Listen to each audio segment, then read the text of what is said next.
There was an amazing response to the Hunter Biden convictions yesterday.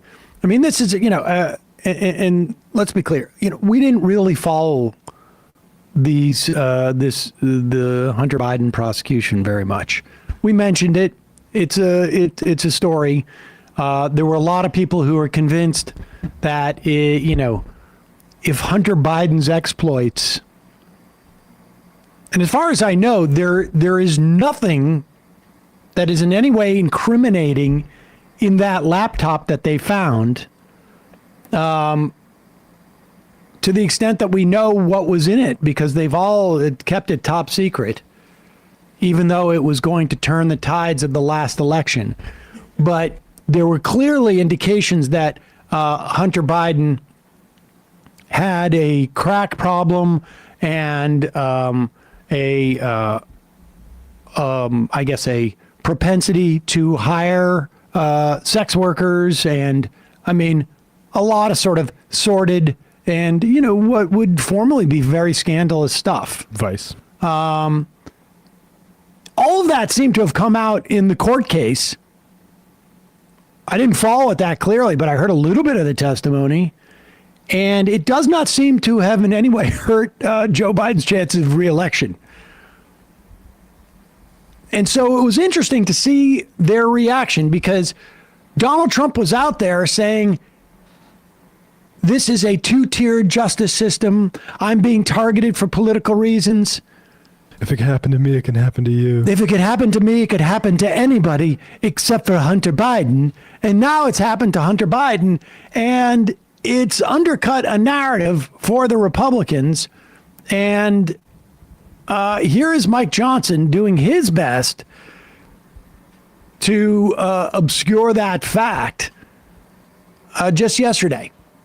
I have not had an opportunity. I've been in meetings all morning, so I haven't even seen. All I know is that he was found guilty, but I think that's appropriate. And Mr. Speaker, you tomorrow with contempt of Congress. Do you have the votes for Merrick Garland tomorrow? We'll be making a timing decision later this afternoon. But Mr. Speaker, you've been saying. I'm not sure about that. But Mr. Speaker, you've been saying two-tier system of justice for some time.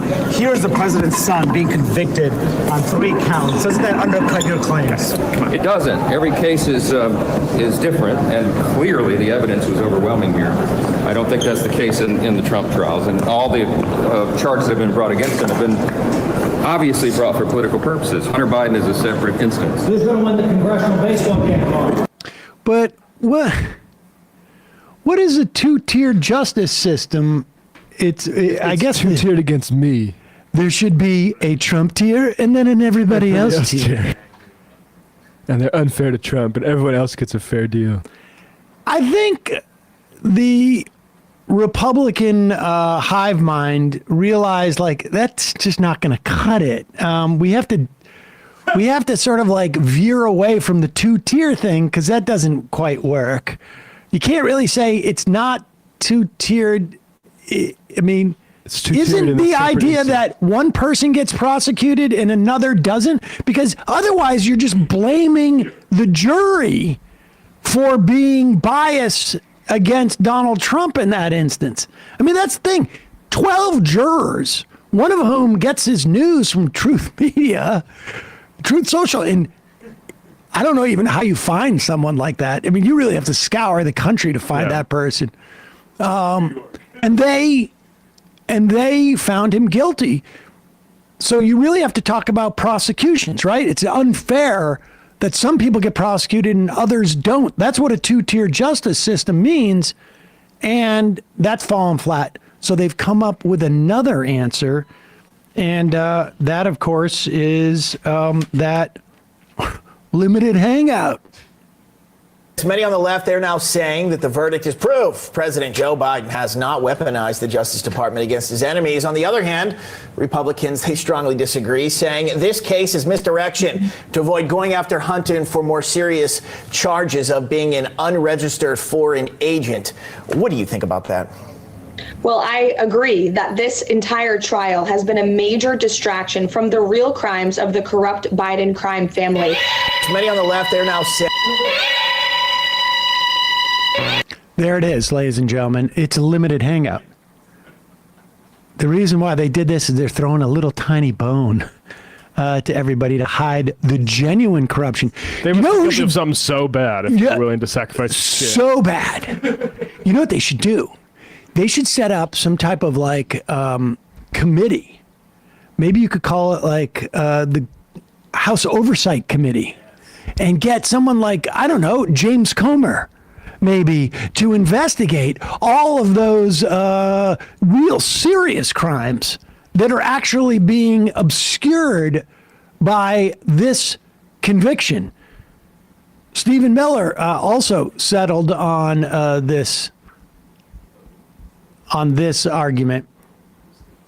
Remember, James Comer dug into this in the attempt to impeach Joe Biden, and all it ended up doing was getting one of his key witness arrested for perjury. Here is Stephen Miller.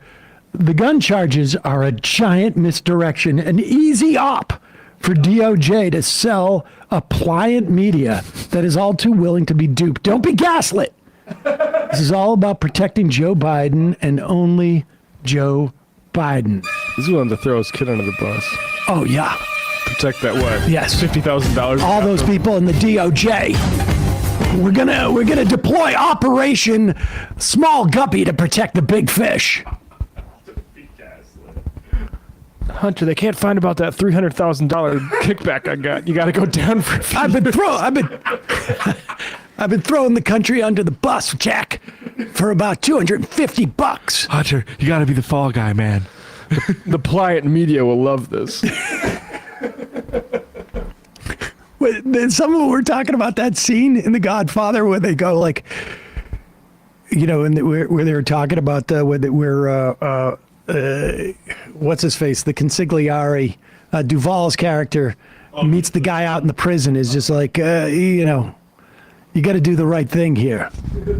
And they're talking about Roman, what Roman senators.